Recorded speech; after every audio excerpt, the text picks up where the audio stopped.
independência do Brasil é celebrada todo dia 7 de setembro desde 1949, quando se tornou um feriado nacional. Mas quando falamos em independência do Brasil, qual a primeira imagem que vem à sua mente?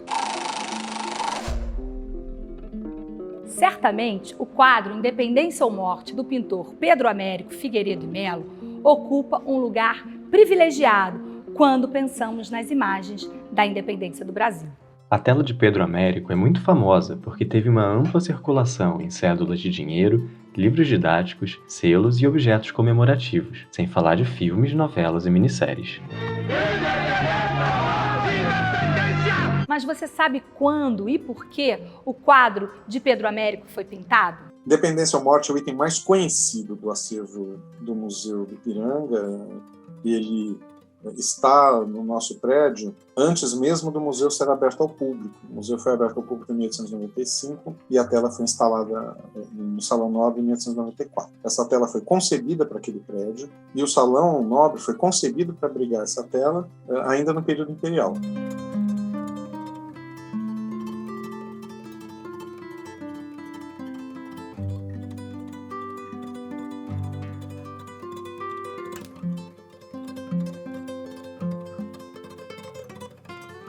Como ele compõe essa pintura dentro dessa perspectiva? Em 3 grandes grupos. Um é composto pela comitiva civil, que segue o príncipe regente, que está atrás dele na cena. Um arco em elipse, e o Pedro Américo era um exímio pintor de elipses, né, nas suas pinturas. Né? É composto pela guarda de honra, os dragões da independência, né, que não estavam certamente com aquela roupa branca subindo a serra de Santos para São Paulo, que era um lamaçal. Né? A calçada do Lorena era de pedra, mas chovia, enfim. As pessoas estavam com roupas de viagem, não com roupas cerimoniais, certamente. E um grupo que está à esquerda da tela, composto por um homem escravizado, que está do lado de uma mula carregada, um homem branco a cavalo, que parece um tropeiro, e um homem bem próximo do espectador da pintura, que puxa um carro de boi.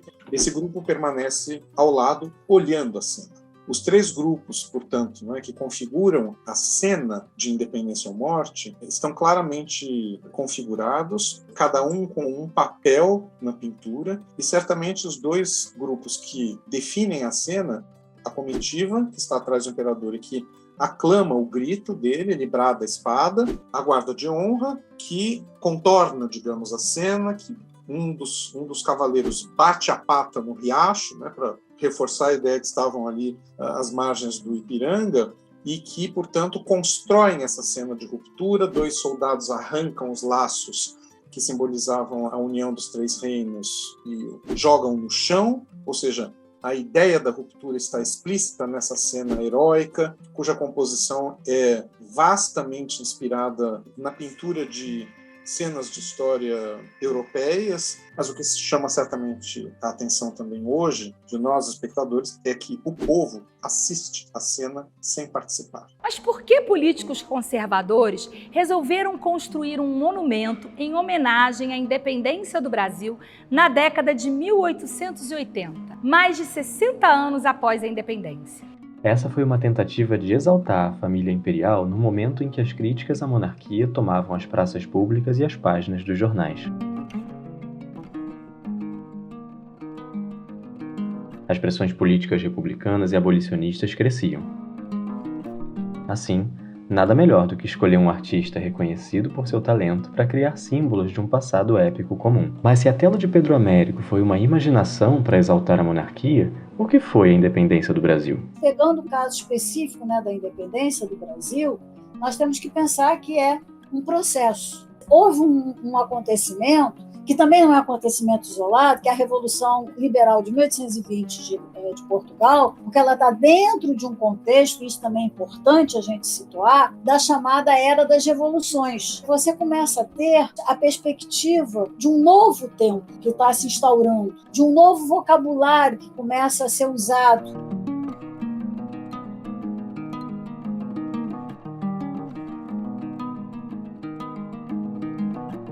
Quando você vai abandonando aquelas práticas políticas do passado, da política passada. O primeiro movimento, o primeiro passo é essa questão liberal e constitucional. é romper, como eles diziam, os grilhões do despotismo, da política autoritária, que o rei era o centro da soberania. E isso é uma política nova que vem com as ideias desde a época da Revolução Francesa. Esse romper os grilhões do despotismo, ele começa um processo de romper os grilhões do poder também da metrópole. Você teve esse primeiro processo de constitucionalização e depois você vai começar a ter a ideia de liberdade. Bom, então nós também temos que ter uma autonomia política, nós temos que ter uma liberdade política. Mas os sentidos de liberdade em 1822 eram múltiplos. Assim, numerosos escravizados se envolveram em batalhas pela independência, acreditando que elas trariam o fim do cativeiro. Já libertos ou nascidos livres, almejavam a conquista de direitos, e muitos povos indígenas o fim dos trabalhos forçados. Contudo, para as elites, a liberdade era algo bem diferente,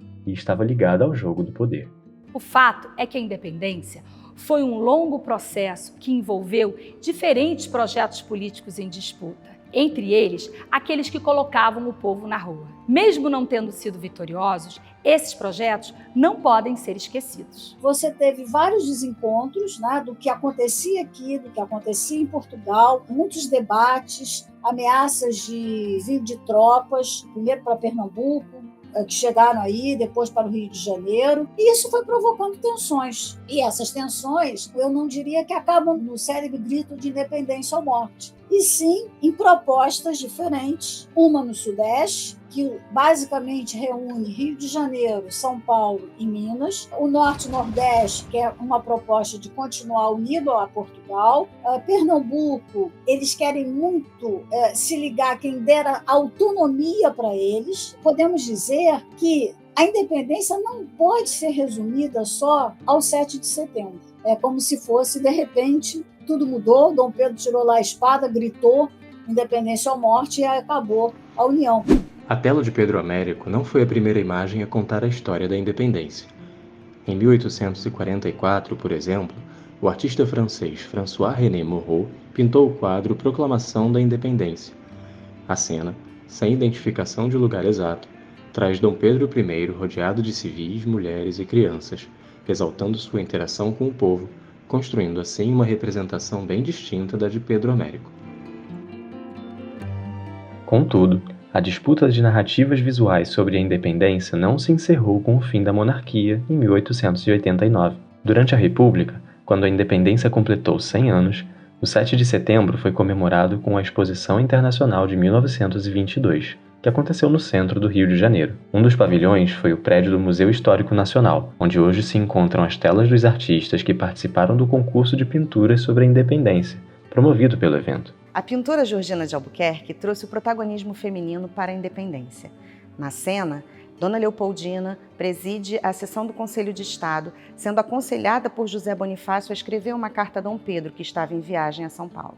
O pintor Augusto Bracet já interpreta a independência num ambiente mais privado do cotidiano, colocando Dom Pedro I ao centro da cena, mas numa ação descontraída de composição do hino ao cravo. Assim como outras imagens, esses quadros mostram a independência que se queria lembrar no momento em que foram produzidos. A independência, consolidada em 1825, não foi popular, como queria Moreau, mas também não foi pacífica, como representou Pedro Américo. Ou seja, a nossa história é uma história atribulada, né? E, sobretudo, até 1888, privada por um corte brutal, né, na nossa sociedade, que é a escravidão. E assim compreendemos a importância dos museus como lugares de memória que preservam, estudam e divulgam as imagens que povoam nosso imaginário. Lugares que possibilitam leituras e releituras de seus acervos através da pesquisa, criando condições para que possamos contar outras histórias.